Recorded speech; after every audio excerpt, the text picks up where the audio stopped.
Aha. Demək, başlayaq dərsimizə. Ekran paylaşımını görürük uşaqlar.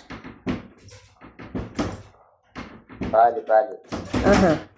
Demək, ekranda. Bax, keçən dərslərimizdə biz sizlə nə keçdik? Keçən dərslərimizdə keçdik ki, demək, Rusiya Azərbaycanın işğal etməsi və Azərbaycan, belə deyək də, şimal xanlıqlarının ardıcıllıqla işğalını keçdik. Bax, görürsünüz, ekranda mən gətirmişəm. Amma buna baxmayaraq, gəlin biz bir daha deyək. Baxın, işğal edildiyi ildə ləğv edilən xanlıqlarımız hansılardır? Görürsünüz, bax, Gəncə xanlığı işğal edildiyi ildə ləğv edilib, həm də ilk işğal edilən şimal xanlığımızdır. Ondan sonra Dərbənd xanlığıdır, işğal edildiyi ildə də ləğv edilibdir. Bakı xanlığıdır, işğal edildiyi ildə də ləğv edilibdir. Yəni, bax, bu 3 dənə xanlıq işğal edildiyi ildə ləğv edilən xanlıqlarımızdır. Qarabağdır, Şəkidir, Şamaxıdır. Bunlar, deməli, müqavilə bağlayaraq Rusiyanın himayəsinə keçmişlər və bir müddətdən sonra, məsələn, Qarabağ xanlığı 1822-də, Şəki xanlığı 19-da, Şamaxı xanlığı isə 20-ci ildə ləğv edilmişdir. Və ondan sonra Bakı xanlığının bəyəxları dedik, Quba xanlığı da bilirik də 1806-cı ildə burada əyalət şurası yaradılmışdı. Yerli xanlardan, hətta yadınızdadırsa mən sizə söyləmişdim ki, Quba xanlığında olan əyalət şurasının deməli rəhbəri keçmiş Bakı xanı 2-ci Mirzə Məhəmməd xan təyin edilmişdir. Və Quba xanlığında baş verən 1810-cu ildə baş verən Gilgil çay sahilindəki deməli üsyançılarla deməli Rus qoşunları arasında baş verən toqquşma nəticəsində üsyançılar məğlub olmuşdular. Nəticədə əyalət şurası ləğv edilmiş və Qubada 1810-cu ildə komendant idarə üsulu yaradılmışdı. Lənkəran xanlığı 1813-cü ildə işğal edilib, 26-da ləğv edilib. Naxçıvan xanlığı 27-də işğal edildi. Axı, bəyəxlarım yadınızdadırmı? Ömər idi deyəsən deyən. Ömər dedi ki, Naxçıvan birinci yürüşdə sərt müqavimət göstərirdi. Naxçıvan müqavimət göstərdiyinə görə birinci yürüşdə tutulmadı. Amma ikinci yürüşdə işğal edildi. 28-də Türkmənçay müqaviləsi ilə, bax bu ikisi 28-də Türkmənçay müqaviləsi ilə ləğv edildi. 26-da müqavimətli tutuldu da. Yox, birinci yürüşdə, sağ ol, 26-da tutuldu, 27-də daha doğrusu tutuldu. 27-də tutuldu və deməli 28-ci ildə 2 dənə xanlığımız, Naxçıvan və İrəvan xanlığı Türkmənçay müqaviləsi ilə 1828-ci ildə bağlanmış Türkmənçay müqaviləsi ilə demək ləğv edilən xanlıqlarımızdır. Ümumiyyətlə Türkmənçay müqaviləsi haqqında nə deyirik? Yadda qalan nə var? Xahiş edirəm qeyd aparın, qeyd aparanlar yazın. Birinci növbədə onu demək lazımdır ki, Türkmənçay müqaviləsi ilə Azərbaycan dövlətçiliyi ləğv edildi. Dövlətçiliyimizin ləğvidir. Ondan sonra Türkmənçay müqaviləsi ilə Rus-Qacar müharibəsinin 2-ci mərhələsi başa çatdı.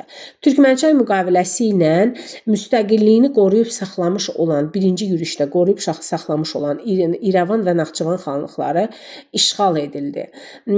Demək, Türkmənçay müqaviləsi ilə demək, İranın ərazisindən xalqların şimala, yəni Şimali Azərbaycana köçməsinə icazə verildi və bununla da İranın ərazisindən, yəni Qacarların ərazisindən demək, təxminən 40 minə yaxın erməni köçürüldü Azərbaycana. Bundan başqa Qacarlar, demək, Türkmənçay müqaviləsindən Qacarlar təzminat ödədilər.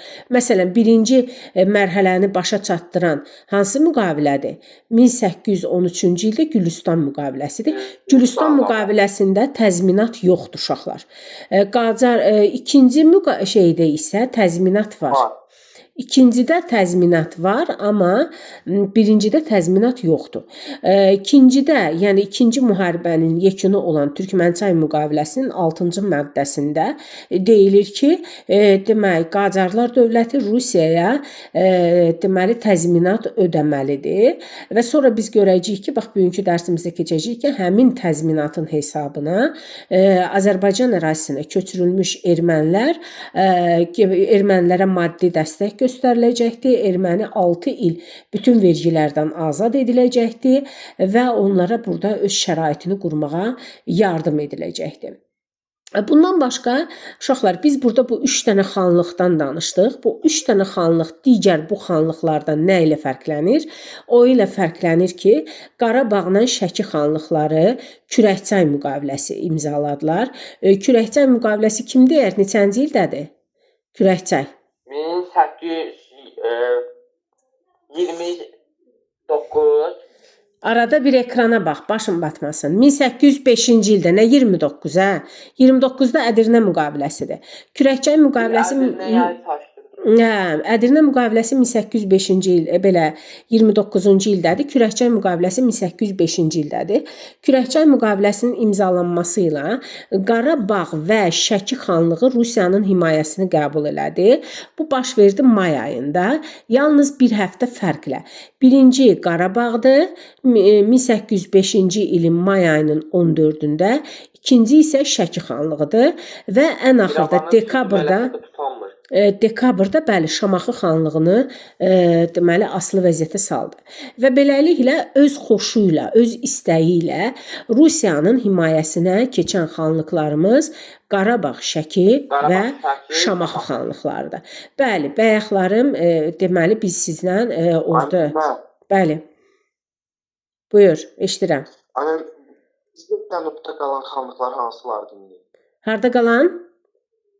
Cənubda qalan xanlıqlar bir dənə Naxçıvanla İrəvandır da, vəsyo elə.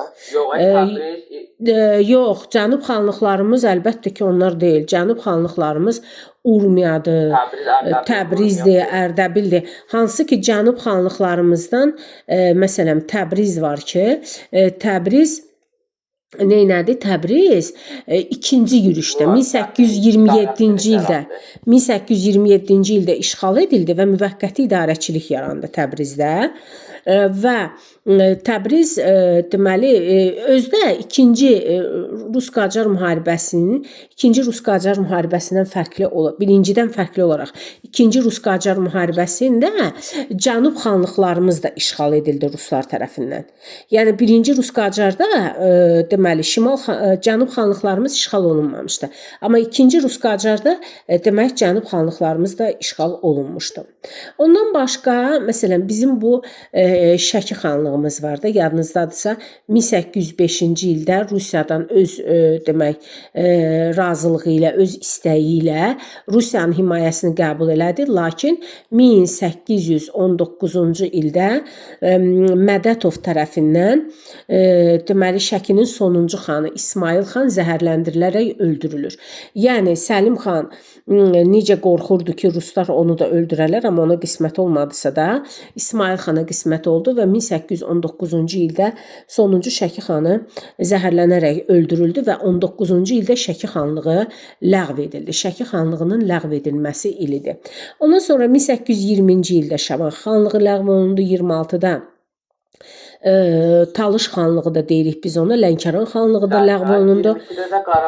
Baxmayaraq ki 1813-cü ilin yanvarında tutulmuşdu Lənkəran, 13 il sonra ləğv edildi 1826-cı ildə. Yəni demək lazımdır ki 1813-cü ildən 26-cı ilə qədər xan hakimiyyətini saxlamışdı Rusiya, amma 1826-da ləğv eləyərək burada komendant idarə üsulunu qurdu.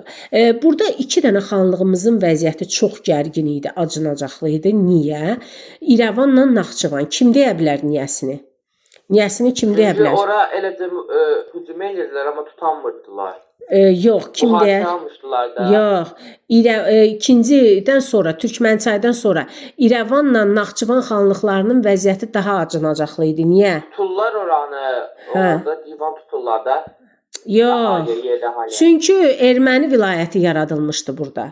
İrəvan və Naxçıvan xanlıqlarının ərazilərinin hesabına qondarma erməni vilayəti yaradılmışdı. Ən acınacaqlı vəziyyətdə bax bu iki dənə deməli xanlığımız idi. Burada olan erməni idarəçiliyi yaradılır 1828-də, davam eləyibdi 1840-cı ilə qədər. 1840-cı ildə ləğv ediləcəkdi və burada da Naxçıvan və İrəvan xanlığının ərazisində də komendant idarə üsulu yaradılacaqdır. Ondan sonra gəlirik nəyə? Deməli bunları verdik. Baxın uşaqlar, mən sizə bir sual edim. İlkin, sualım sənədir. Mənə de görüm İlkin. Bu öz xoşu ilə Rusun hakimiyyətini qəbul eləyən xanlıqlar. Eşidirsən İlkin məni? Hə. Ay sağ ol. Öz xoşu ilə Rusun hakimiyyətini qəbul eləyən xanlıqlarımız var da, bilirsən. Şəkidir, Şamaxıdır. Bir də Qarabağ. Naxçıvan da var. Naxçıvan. Yo, yalan danışma. Naxçıvan yox. Şəki, Şamaxı, Qarabağdır. Bu xanlıqlarımızda xanlara ruslar hansı rütbəni verdilər? Rusiyanın hakimiyyətini qəbul elədikdən sonra. Hansı rütbəni verdilər bizim xanlara? Neydi o imperator şey? Hansı rütbəni verdilər? Kim bilir desin? İlkin oxumursan, hə? Kimə, ay müəllimə, kimə?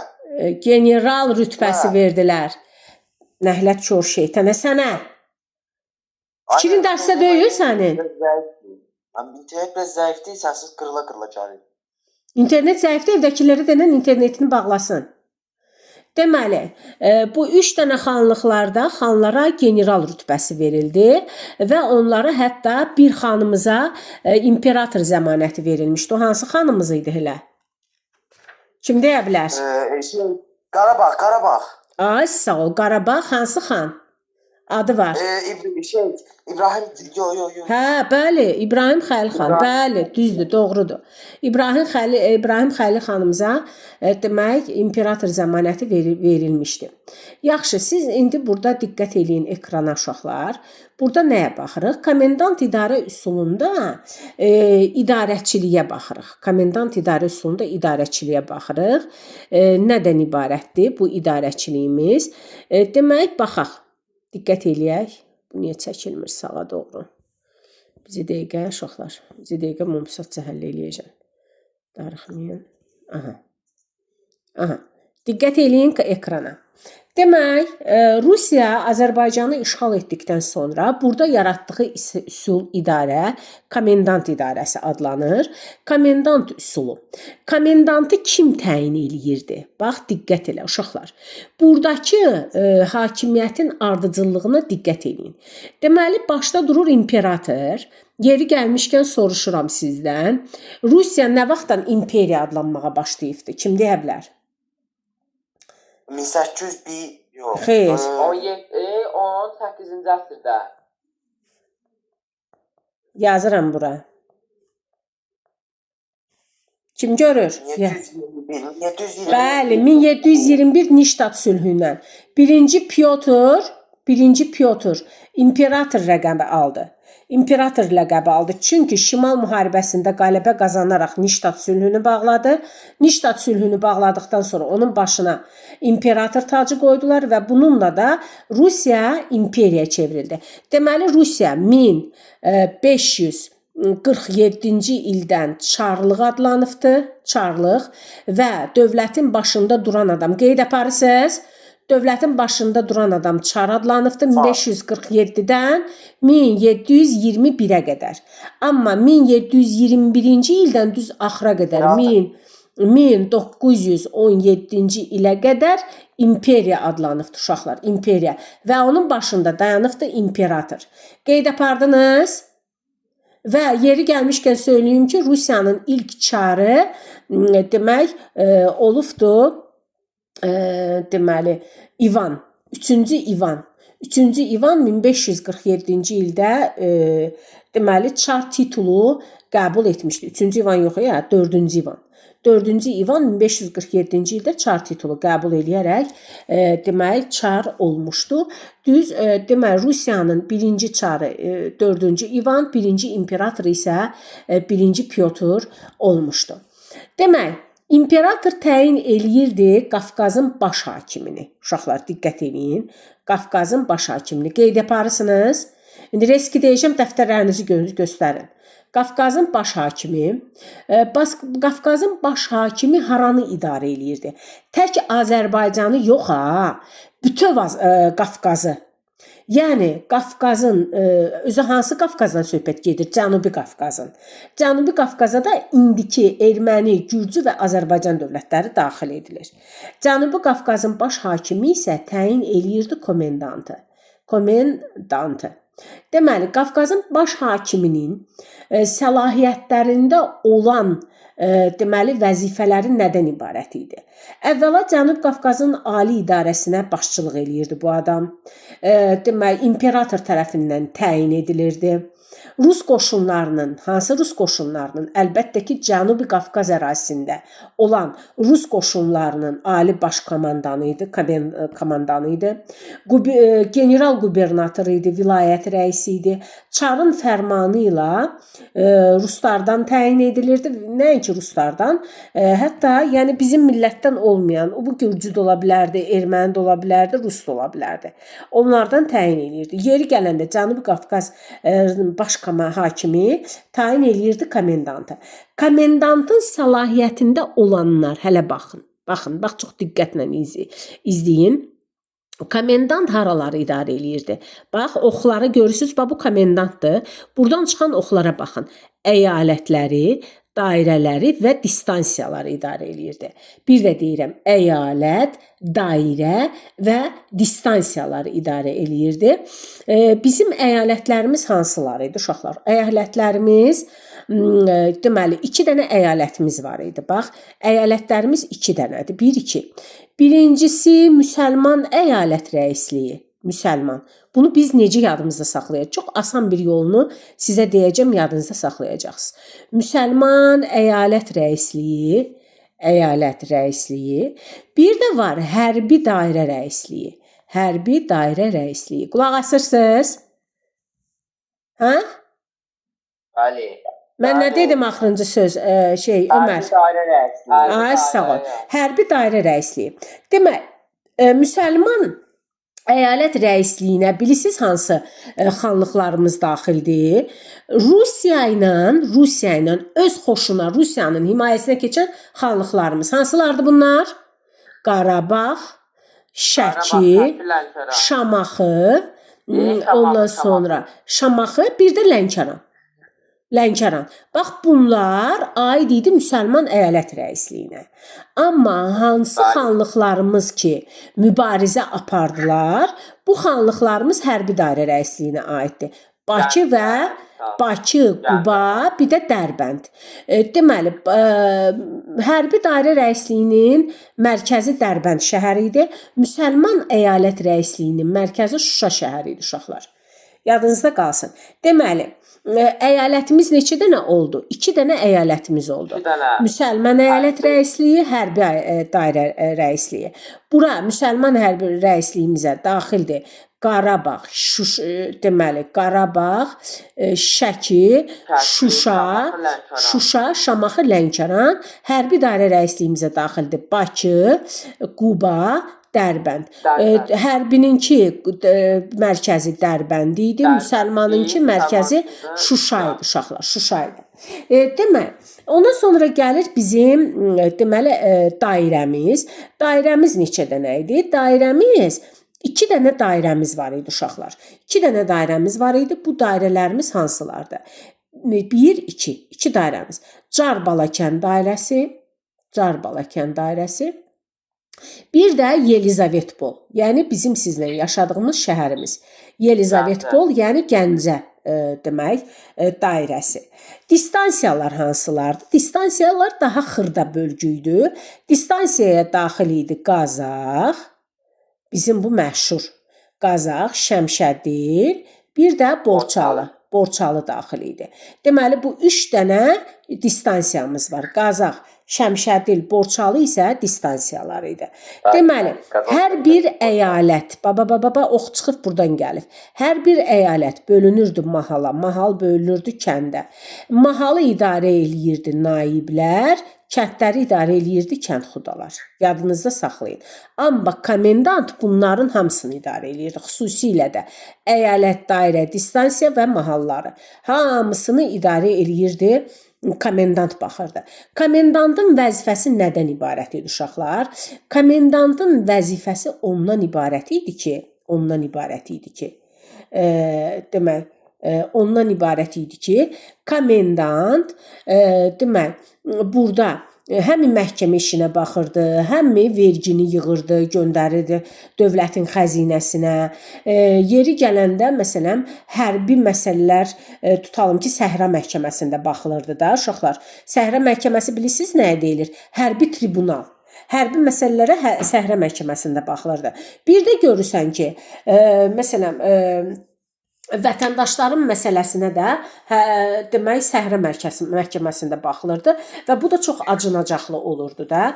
Amma o dövrdə, yəni komendant idarə üsulu dövründə Azərbaycanda komendant idarə üsulu neçənci illəri əhatə eləyib məndən soruşsaz, Allah eləməsin ki, elə ağıllı sual verəsiz. 1804-cü ildən 1840-cı ilə qədər mövcud olubdu komendant idarə üsulu. Bu üsulun mövcud olduğu dövrdə komendantın deməli vəzifələri nədən ibarət idi? Yenə deyirəm. Əvvəla Qafqazın baş hakimi tərəfindən idarə edilirdi, Rus zabitlərindən təyin edilirdi, əyalət dairə distansiyalara deməli rəhbərlik eləyirdi. Burada onun boynuna düşən vəzifələr nə idi? Təsərrüfatı idarə etmək, bütün mülki və hərbi məsələlərə baxmaq, ondan sonra mahallara naibləri, kəndlərə kəndxudaları təyin eləmək, vergiləri yığaraq deməli çarın xəzinəsinə göndərmək, ondan başqa demək ölüm hökmü verməyə ixtiyarı yox idi bir dənə, amma onu da verirdi. Heç sağ olmasın, onu da verirdi. Sonra naib və kəndxudalar kimlər idi uşaqlar? Bax, burası çox önəmlidir ha. Naib və kəndxudalar çox vaxtı bizim özümüzkündən təyin edilirdi. Yerli bəy və ağalardan təyin edilirdi uşaqlar. Kimlərdən? Ağalardan. Yəni bu bəy və ağalar Rusiyaya sədaqət andı içməli idilər. Sədaqət andı içməli idilər. Yəni Rusiyaya sədaqətli olmaları haqqında and içməli idilər. Bəs onun əvəzində Rusiya bu yerli bəy və ağalara nə verirdi? Verirdi tiyul torpağı. Nə verirdi? Tiyul torpağı. Tiyul torpaq nəyin müqabilində verilirdi? Rusiyaya sədaqət müqabilində verilirdi. Kimə verirdilər? Yerli bəy və ağalara Rusiyaya sədaqətlə xidmət elədiyinə görə. Onların vəzifəsində nə dururdu? Onların vəzifəsində yerlərə getmək, oradan vergilərin yığılması, komendantlara göndərilməsi, məsələn, bunlara maaş vermirdi hökumət, yalnız və yalnız müəyyən imtiyazlar verirdi. İmtiyaz nə deməkdir soruşsaz, icazələr deməkdir. Məsələn, onlara verilən icazələr qeyrilərinə verilmirdi də, bildiniz nətər? Onlar elə bil ki, burada at oynadırdılar. Deməli, komendantın adamı idilər, onların sözü keçərli idi və onların, belə deyək də, onların sözü digərlərinin sözündən keçərli idi. Aha, indi sonra gələk görək komendant idarəçiliyi dövründə Azərbaycan torpaqlarındakı bölgüyə baxaq. Xahiş edirəm xəritəyə çox diqqətlə yanaşağın. Xəritəyə baxağın. Xəritəni incəliyin dərs oxuyanda.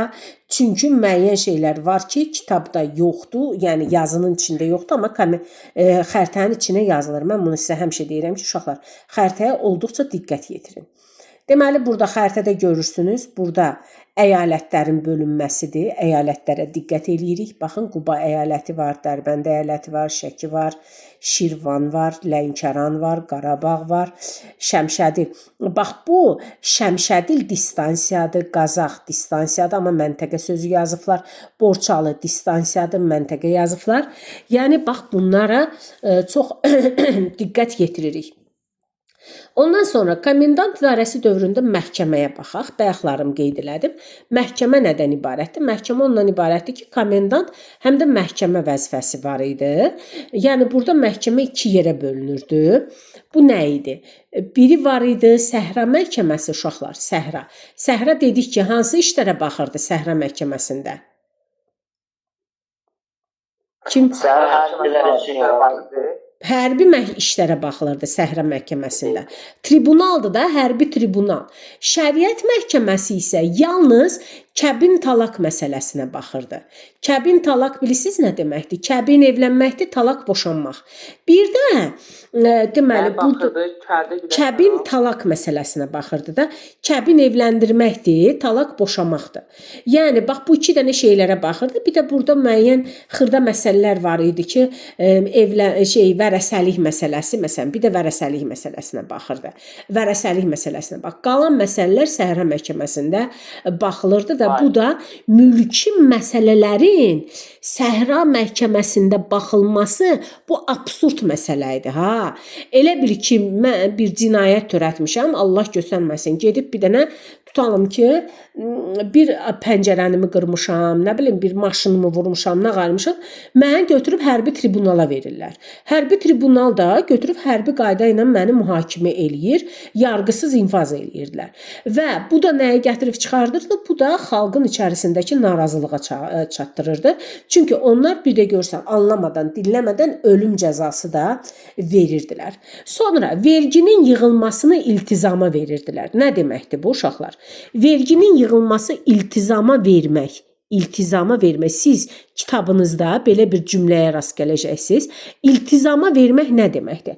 İltizama vermək odur ki, yəni bu ifadəmə görə üzr istəyirəm. Həyasız, üzcüran, nə bilim üzə duran, iş verən adamları tapırdılar. O adamlara vergini yığmağı məsələn 5 illik, nə bilim 6 illik, 10 illik iltizama verirdilər ki, get mən filan yerdən vergini yığa bilmirəm, oranın cəmaatı yaman şeydir. Get sən yığ. Onun burada şeyi nədir? Gəliri nədir? Onun burada gəliri odur ki, o verginin qəşəng bir hissəsini özünə götürürdü. Yenə deyirəm, ona maaş vermirdilər buna görə. Bir hissəsini mənimsəyirdi, digər hissəsini isə komendanta göndərirdi. Komendant deyirdi ki, sən də dolan, məni də dolandır və deyirdi ki, get filan yerdən vergi. Buna deyirlər verginin iltizama verilməsi. Harda həyasız iş verən, üzə duran adam var, ona verirdilər. Ondan sonra, uşaqlar, biz sizlə çox keçmişik. Nəyə keçmişik? İşğalçı ölkələrin bir siyasəti var ki, bu siyasəti onlar yerinə yetirirdilər. Nə məqsədlə yerinə yetirirdilər? Kim deyə bilər? İşğalçı siyasəti nətər? Deməli, işğalçı siyasəti var idi da. İşğalçıların bir siyasəti var idi. O hansı siyasəti idi elə? Kim yoxdur bu gün dərsdə? İmran necə oldu? İnternet gedib müəllim onun. Kiris nə internet gedibdi, artistlik eləyir, həmişəki kimi.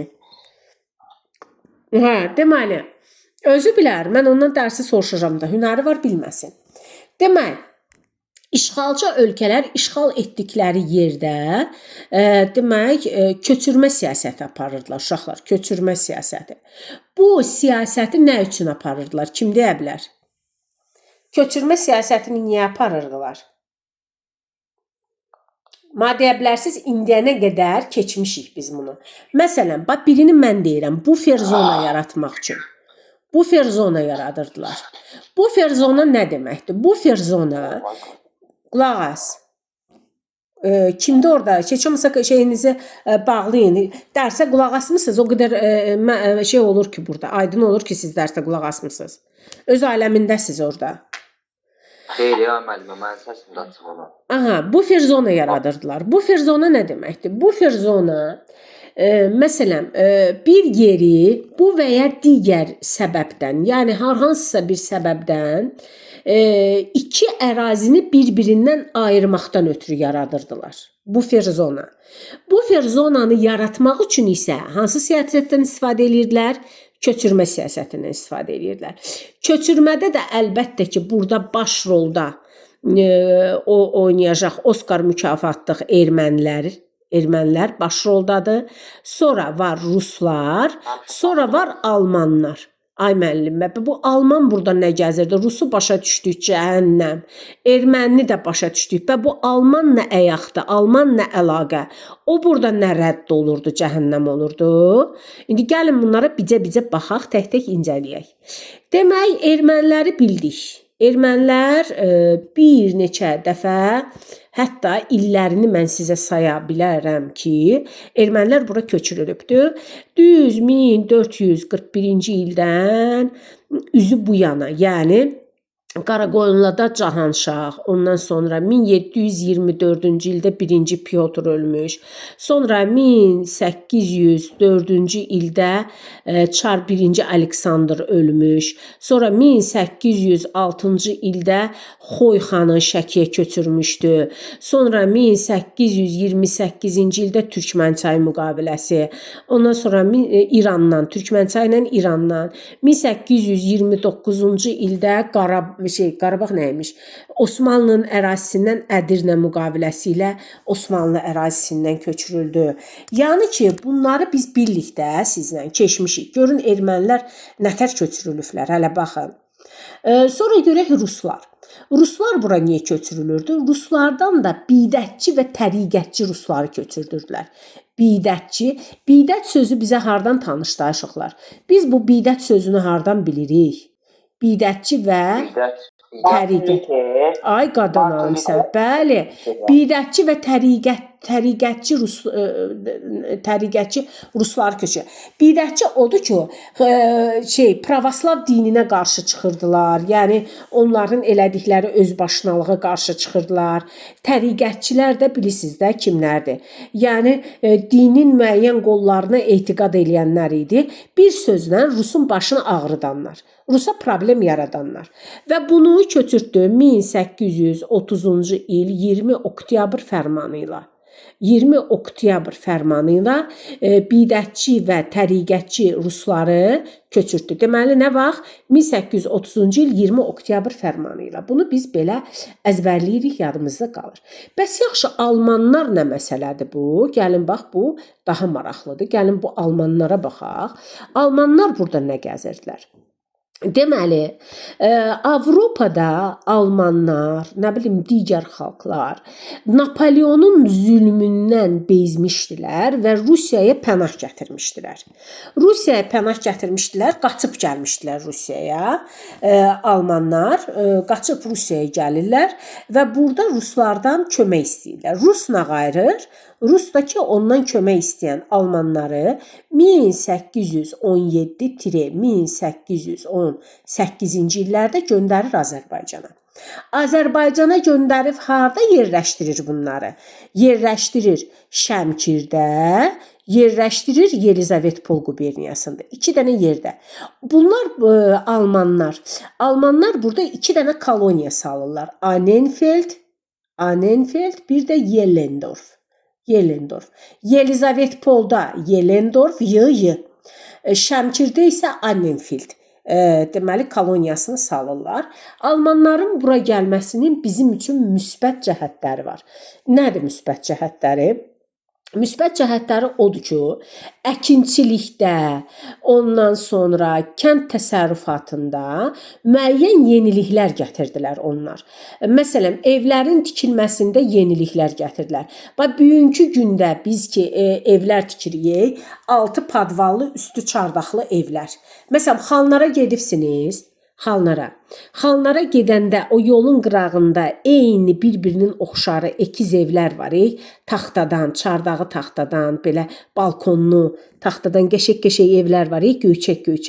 Onu almanlar tikiblər. Almanlar dedikdə bayaqları 1817-1818-ci illərdə bura köçürülmüşdülər və bura köçürüləndə də bu nədir? Nə qayırsınız? Nə hoqqa verirsiniz orada? Bura köçürüləndə də onlar gəlib burada Azərbaycan üçün xeyirli işlər görürlər. Sonra 4 təkərli arabalardan istifadə, məsələn,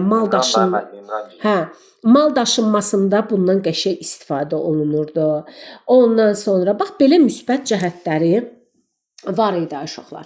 İndi gəlin görək bu ermənini və rusu. Almanları dedikdə hara köçürtdü?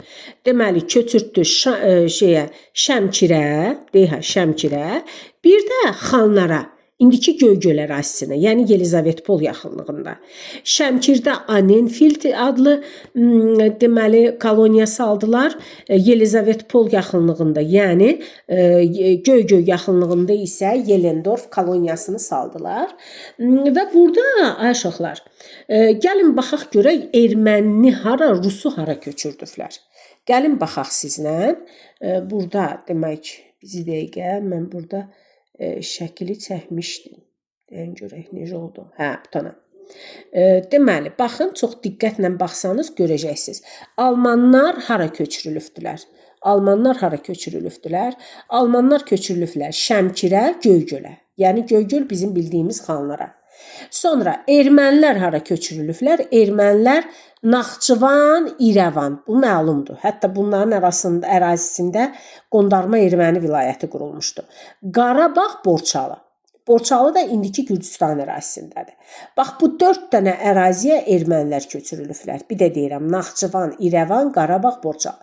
Ruslar isə köçürülüblər Qarabağ, Şirvan, Lənkəran.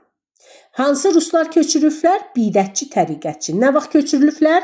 1830-cu il 20 oktyabr Çar fərmanı ilə köçürülüblər. Buradakı Çar 1-ci Nikolaydır. 1-ci Niko. 1-ci Nikolaydır. Yəni 1-ci Aleksandr öləndən sonra taxta onun varisi 1-ci Nikolay çıxdı və 1-ci Nikolay öz atasının siyasətini davam etdirərək bütün Azərbaycanın üstə gələk Cənubi Qafqazın işğalını başa çatdırır. Və başa çatdırmaqda qalır ki, erməniləri, rusları və almanları bu əraziyə köçürdür. Yəni bu da çox ağrılı bir məsələ idi. Hətta üstə gələk bizim bu din qardaşlarımız, dil qardaşlarımız, eyni kökdən olan Osmanlılar da bizə müsibət zülm eləyirlər və 1829-cu ildə Rus-Osmanlı müharibəsinin nəticəsi olan 28-29-cu illəri əhatə edən müharibənin nəticəsi olaraq Ədirnə müqaviləsi imzalayırlar. Ədirnə müqaviləsi ilə 84.000 erməni Osmanlı ərazisindən köçürdülər Azərbaycana.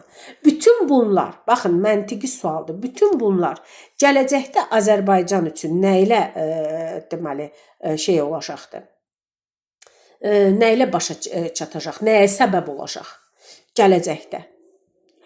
Kim deyə bilər? Heç kim demir, hamı yatıb orada. Üsyan.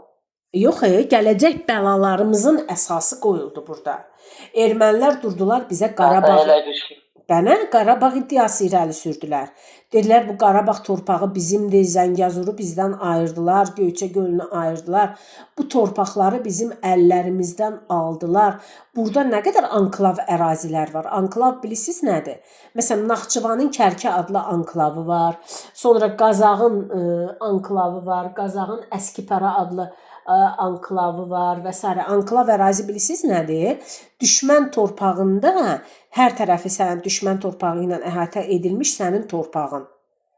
Məsələn, inşallah indi Allah özü kömək olsun bizim prezidentimizə, apardığı uğurlu siyasət nəticəsində o torpaqlarımızı da inşallah ki qaytara bilərik Allahın izni ilə.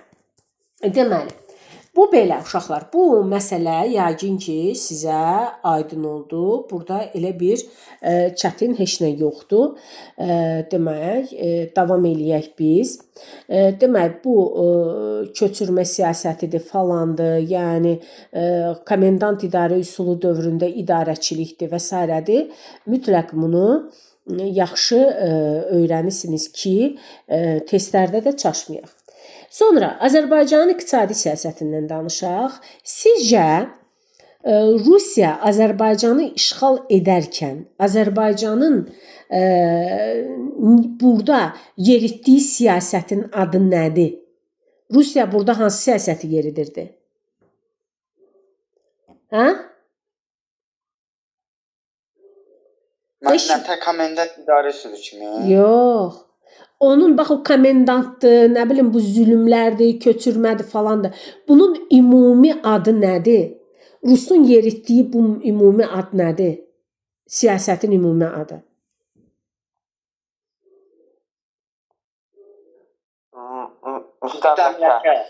Bəli, müstəmləkəçi siyasət. Bəs yaxşı, Rusiya müstəmləkəçi idisə, elə uşaqlar, Rusiya müstəmləkəçi idisə, Azərbaycan nə idi bə? Müstəmləkə. Bəli, Azərbaycan da Rusiyanın müstəmləkəsi idi. Əgər bir dövlət digər dövlətdən asılıdırsa, avtomatik olur onun müstəmləkəsi. Və müstəmləkəçi dövlət, müstəmləkə dövlətə nə kimi yanaşırdı? Nə kimi yanaşırdı? Əvvəla xam mal bazası kimi baxırdı. Birinci xam mal bazası. Neft var idi, qaz var idi. Bəli, hər şey, hər şey. Sonra ucuz əmək, işçi qüvvəsi var idi. Bəli. Ucuz əməyi var idi. Sonra satış bazarı var idi, ay uşaqlar, satış bazarı. Bizdən ucuza aldığı və bizim cəmaata ucuza hazırlatdığı məhsulu sonra gətirib baha qiymətə bizim özümüzə satırdı. Və biz də onu məcbur uyduq almağa, məcbur uyduq. Niyə? Çünki müstəmləkəyik. Çünki ondan asılıyıq. O hansı havanı çalsa, biz də onu oynamalıyıq. Və ona görə Rusiya müstəmləkəçi dövlət olduğu üçün, Azərbaycan da müstəmləkəsi olduğu üçün Rusiya burada özünə şərait qurdu qısa bir müddətdə. Nə edirdi? Burada demək Azərbaycanın xam malını yaxşı istismar eləməkdən ötürü, ondan sonra ucuz işçi qüvvəsini yaxşı istismar eləməkdən ötürü burada müəyyən müəssisələr yaradırdı, kapitalist müəssisələr yaradırdı. Ona görə də 19-cu əsrin birinci yarısından etibarən Azərbaycan ərazisində Rus kapitalistlərinin yaratdığı müəssisələr, yəni manufakturalar meydana gəlməyə başladı. Gəlin baxaq, manufaktura nə deməkdir? Manufaktura, uşaqlar, manufaktura əl əməyinə əsaslanan, əl əməyinə, əmək bölgüsünə deməli əsaslanan kapitalist müəssisəsi idi. Kapitalist müəssisəsi idi və 19-cu əsrin birinci yarısında Rus kapitalistlərinə məxsus olan müəssisələr yaradıldı. Bu müəssisələrdən biri 1827-ci ildə açılan Xanabat manufakturasıdır. Xanabat manufakturasında ipək istehsal olunurdu. İpək istehsal olunurdu. İpəyin istehsalına Rusiya xüsusi diqqət yetirirdi. Niyə? Çünki Azərbaycanı işğal eləməmişdən qabaq Rusiyaya ipək Çindən aparılırdı. O da yol uzaqdır, xərc çoxdur, ya ölə, ya qala. O vaxtın gediş-gəlişindən vaxt çox gedirdi, xərc çox çəkilirdi, enerji çox gedirdi, o da ona sərf eləmirdi. Ona görə də ki, Azərbaycanın ipəyi onun üçün lap yaxşıdır. Həm yaxındır, həm ucuzdur, həm öz istəyi iləndir və s. Ona görə də ipək istehsalına xüsusi diqqət yetirirdi. Biri bu. Digər müəssisə nə idi? Digər müəssisə demək 1836-cı ildə Qafqazda deməli ipəkçiliyi yayan cəmiyyət, ipəkçiliyi və ticarət əkinçiliyini yayan cəmiyyət yaradıldı. Deməli, 1836-cı ildə Qafqazda ipəkçilik və ticarəti yayan cəmiyyət açıldı və bu da Rus kapitalistləri tərəfindən edilmişdi. Niyə? Çünki bu elə bir ki, məntəqə idi də. Obşu Qafqazda, bütöv Qafqazda ticarət üçün ürətilən nə varsa gətirilib yığılırdı bura və buradan da paylanırdı bütün Rusiyaya. Başa düşdünüz uşaqlar? İpəkçilik və ticarət əkinçiliyini yayan cəmiyyət. Bax, burada rolunu bundan ibarət idi. Sonra 19-cu əsrin ortalarında Şimali Azərbaycanda əsas ipəkçilik mərkəzi Şəki idi, Şəki şəhəri idi. Şəki ipəyi Rusiyanın ipək fabriklərinə daşınırdı və burada da baramalar var idi ki, barama bilirsiniz də nədir? Barama barama deməli xam ipəkdir də, belə tağalaqlardır, qurtların düzəltdiyi, ipək qurtlarının hördüyü, düzəltdiyi o şeylərdir ki, deməli onu aparırdılar Rusiya və orada sonuncu məhsula çevirərək gətirib təzədən bizim özümüzə də satırdılar. Ondan sonra balıqçılıq bizdə yaxşı inkişaf eləmişdi. Salyan şəhərində, Salyanda balıqçılıq, balıq vətəqələri qurulurdu. Sonra duz Naxçıvanda duz istehsalı var idi. Ondan sonra neft Abşeron yarımadasında neft idi. Ondan sonra zəy idi və bu kimi məhsullar yetişdirilirdi və iltizama verilirdi. İltizam nə deməkdir? İltizam odur ki, bir adamın və yaxud da bir şirkətin deməli belə deyək də sərt nəzarəti altına alınırdı. Bugünkü gün biz o sözü siz nə ilə əvəz eləmişik? Monopoliya. Deyirsən, filan şey bizdə Azərbaycanda monopoliyadır. Filankəsin monopoliyasındadır. Və yaxud da belə. Bu sözü işlədirik. Bax, deməli 19-cu əsrin birinci yarısında da bax belə iltizamlar mövcud idi. Sonra 19-cu əsrin birinci yarısında Azərbaycanda ilk kapitalist müəssisələri yaransa da Azərbaycan aqrar ölkə olaraq qalırdı. Aqrar nə deməkdir? Aqrar yəni kənd təsərrüfatı ölkəsi idi. Niyə biz buna Azərbaycana aqrar deyirik? Çünki Azərbaycanda sənayeleşməyə hələ başlamamışdı. Sənayeleşmə nə deməkdir uşaqlar? Sənayeleşmə o deməkdir ki, sənayeleşmə deyəndə aparatların, dəzgahların, maşınların hazırlaması deməkdir. Sənayeleşmə o deməkdir. Başa düşdünüz nətər? Biri var ki, bir işi insan görsün, 5 dənə insanın bir işi görməsi, xronoloji ardıcıllıqla görməsi, yekunda o iş hazır olur, tamamlanır. Məsələn, götürək bir dənə düymənin istehsalı.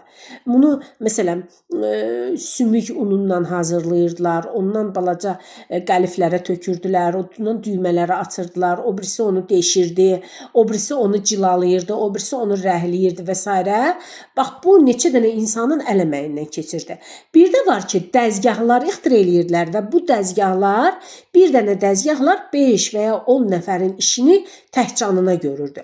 Buna deyirlər sənayeleşmə. Sənayeleşmə.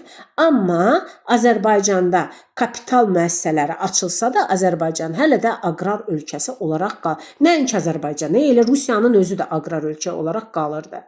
Ondan sonra kənd təsərrüfatına baxaq. Kənd təsərrüfatında 2 cürə kəndli görürük biz. 2 dənə kəndli. Axı biz indiyənə qədər məsələn xanlıqlar dövrünü keçdikdə orada 3 təbəqə gördük biz kəndlidə. Hansılar idi o təbəqələr? Kim deyər? Xanlıqlar dövrünün 3 dənə təbəqəsini keçdik. Hansılardı onlar? Deyə bilərsiniz? Rəiyyət, rəncbər, elat. Rəiyyətin öz işçi heyvanı da var idi, əmək aləti də var idi və özü öz işini görürdü, sahibkarın torpağında işləyirdi, əkirdi, becərirdi. Rəncbərin isə heç nəyi yox idi, o öz demək sahibkarın əməyi ilə, iş heyvanından işini görürdü və ailəsini dolandırırdı. Elatlar isə köçəri maldarlar idi ki, onlar da az miqdarda vergi verməklə orduya çağırırdılar. Ordunun əsasını təşkil edirdilər xanlıqlarda. Amma Rusiyanın işğalçılıq dövründə cəmi 2 növ kəndli var idi. Var idi dövlət kəndlisi. Hansı kəndli Ömər? Ömər hardasan? Var idi sahibkar kəndli. Deməli, dövlət kəndlisi yalnız dövlətə vergi verirdi. Sahibkar kəndlisinin vəziyyəti ağır idi. O həm dövlətə vergi verirdi, üstə gələk də sahibkara vergi verirdi. Sahibkar kimdir? Sahibkar bəylər, ağalar, Rus komendantları, torpağın sahibkarları. Onlar öz torpağında işlətdiyi kəndlidən onlar da vergi alırdılar. Deyirlər ki, mənim torpağımı əkirsən, becərirsən, mənə də vergi ver. Həm sahibkara vergi verirlər, həm də dövlətə vergi verirlər. Sahibkar kəndlərin vəziyyəti daha da ağır idi.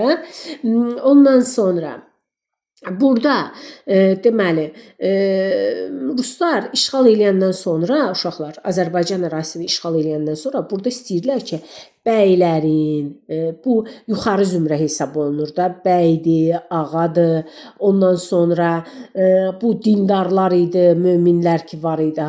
Bu kimlər idi bunlar? Bu demək belə deyək də varlılar, şeylər də, ağalar.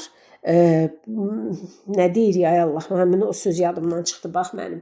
Bu bəydir, ağadır, ondan sonra ruhani, mömin yox, ruhanilər. Hə, yadıma düşdü.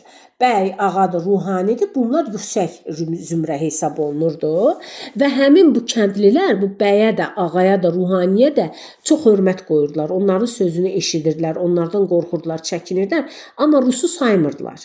Rusun sözünü saymırdılar, Rusu eşitmirdilər və ilk dövrlərdə Rus gözdən çıxardırdı bu bəyləri, ağaları, ruhaniləri. Onların torpaqlarını müsadirə eləyirdi, əllərindən alırdı, onların titullarını əlindən alırdı, dədə-baba torpaqlarını əlindən alırdı, onları aşağılayırdı və s. Sonra gördülər ki, yox əşi, bunları biz elədikcə kəndli bunu da saymır. Bayaqdan yenə bəy və ağalardan qorxurdular, çəkinirdilər, onların sözünü eşidirdilər. Bunlar Rus siyasətini dəyişdi və başladı bəy və ağalara və ruhanilərə müəyyən imtiyazlar verməyə. İmtiyazlar bilirsiniz də icazələrdir. Məsələn, onlara torpaqlar verirdilər, tiyul adında torpaqlar verirdilər. Nə bilim, onlara məsələn yığdıqları vergidən icazə verirdilər ki, özlərinə də götürsünlər. Rütbələr verirdilər. Nə bilim, birinə general verirdilər, birinə komendant verirdilər. Komendant yox, yəni komandan verirdilər və s. Elə öz tərəflərinə çəkirdilər və bunlar da belə deyək də bizim bu bəy və ağalar Rusun ona yaratdığı şəraitdən istifadə edirdilər və öz millətinə qarşı demək Rusa xidmət edirdilər. Müəllimə, mən çıxıram, o bir dərsim var. Yekunlaşıram. Hələ 10 dəqiqə var. Aynen Allah gündür başlayın müəllimə. Hə, yekunlaşıram onsuz da. İstəyirsən çıx, sonra videoya 0.25 ilə baxarsınız. 0.25-i vurarsınız, ya nə bilim, baxarsınız da nətər baxsınız. Sağ ol. Sonra burada var torpaq mülkiyyət formaları. Torpaq mülkiyyət formaları hansıları idi? Torpaq mülkiyyət formaları var idi dövlət torpaqları, hansı ki dövlətin öz şəxsi torpaqları hesab olunurdu. Var idi tiyul torpaqları. Tiyul torpaqları hansıları idi? Bayaq dedim. Rusiyaya sədaqətlə xidmətə görə verilirdi. Sonra var idi vəqf torpaqları. Vəqf torpaqları məscidlərə, kilsələrə məxsus olan torpaqlar idi. Bir də var idi yerli bəy və ağaların şəxsi mülkiyyətində olan mülk və yaxud da mülki xalisə torpaqları var idi ki, o torpaqlardan da demək yerli bəylərin irsi torpaqları hesab olunurdu. Demək, biz burada ayrı nəyi demədik? Hə, burada müəyyən şeylər var. Tez onu da deyim, yekunlaşdıraq. 8 dəqiqə yekunlaşdıram uşaqlar. Özümün də xırtdəyim qurudu. Yəni burada təkcə mən danışıram, amma siz qulaq asısınız. İndi siz kim üçün ağırdır? Kim üçün çətindir? Hə. Sizin üçün müəllim. Hə, ona görə də diqqətlə qulaq asın, heç olmasa əməyin boşa getməsin də. Demək, burada şəhər həyatına baxaq. Şəhər həyatı bilirsiniz də, bizim bu köhnə xanlıqlarımız, hansı ki şimalda olan köhnə xanlıqlarımız, hamısı şəhər idi də zaten. Elə əvvəldən də şəhər idi. Hərəsi bir xanlığa çevrilmişdi. İndi xanlıq ləğv edildi. Burada bir şəhərə çevrildilər.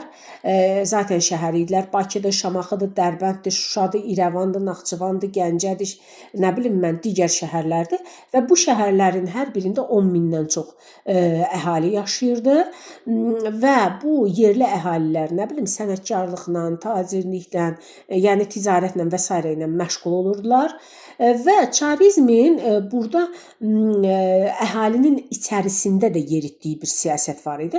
Bu siyasət nədən ibarət idi? Bu siyasət dini və sosial siyasət idi. Nə deməkdir bu? Məsələn, götürək 1829-cu ildə demək müsəlman ruhanilərin yerli, bayaq mən dediyim məsələ, yerli əhali üzərində olan etkisini, təsirini nəzərə alaraq, demək, Şiə məzhəbli, ruhani olan Şeyxülislam vəzifəsi və Sünni məzhəbində olan, deməli, müfti vəzifəsi təsis elədi. Yəni, Şeyxülislam demək, şiələrə rəhbərlik eləyirdi, müfti isə Ömərə, Yəni sünnilərə rəhbərlik eləyirdi. Və bunu da 1829-cu ildə Çar Rusiyasının dini siyasəti üzərində qurmuşdu. Niyə? Çünki o gördü ki, ruhanilər yerli əhali üzərində müstəsna təsirə malikdilər. Sonra 1836-cı ildə Rusiya deməli Alban katolikosluğunu ləğv elədi. Nə deməkdir bu? Alban katolikosluğunun ləğvi. Alban katolikosluğu. Albaniya bilirsiniz, Azərbaycanın qədim dövlətidir. Eramızdan əvvəl 4-cü əsrdə yaranmış, bizim eramızın 8-ci əsrin əvvəllərində varlığına son qoyulmuşdu və albanlar bilirsiniz ki, 4-cü əsrdə xristian dinini demək, qanuni şəkildə dövlət səviyyəsində qəbul etmişlər. Amma hələ 1-ci əsrdə, yəni xristian dini yaranandan Albaniyada xristianlıq inkişaf etmişdi. Yəni dövlət səviyyəsində dövlət dini elan edilibdi Urnayrın dövründə 313-cü ildə və s. Və təbii ki də burada xristianların ibadət evləri olan kilsələr tikilmişdi və bu kilsələr albanlardan bizə qalma idi. Əlbəttə ki, bu kilsələrin içərisində xristianlığa məxsus olan avadanlıqlar, atributlar, nə bilim ikonalar və s. və s. var idi. Rus neynədi? 1836-cı ildə Alban katolikosluğunu ləğv elədi. O kilsələrin içərisində qədim Alban tarixinə məxsus Azərbaycanda yaşayan xristianlığı qəbul etmiş əhaliyə məxsus olan artefaktların hamısını göndərdilər Rusiyaya, məhv elədilər və bizim deməli 4 əsr, oradan 8 əsr. Rəqəm ölür, çıxıram. Qutarıram ucu. 2 dənə şey qalıbdı. Onu da deyib qutarıram 3 dənə. Niyə zərətqaya taxmırdın ki? Danışa taxardın da toka. 1% bu dəqiqə. Toka tax. Şeyə tax, zərətqaya tax. Deməli, 36-cı ildə Alban katolikosluğu ləğv edildi.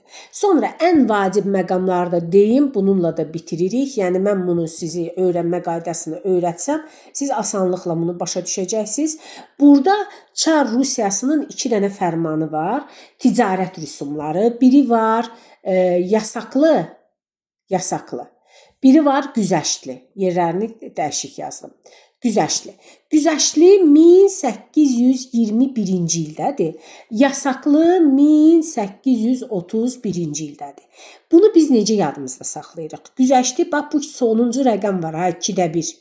2-də 1 ilə saxlayın. Yəni Azərbaycan ərazisinə gətirilən yalnız 50% deməli əcnəbi mallarının yalnız 50%-dən, yəni 2-də 1-dən rüsum alına bilərdi, ticarət rüsumu alına bilərdi.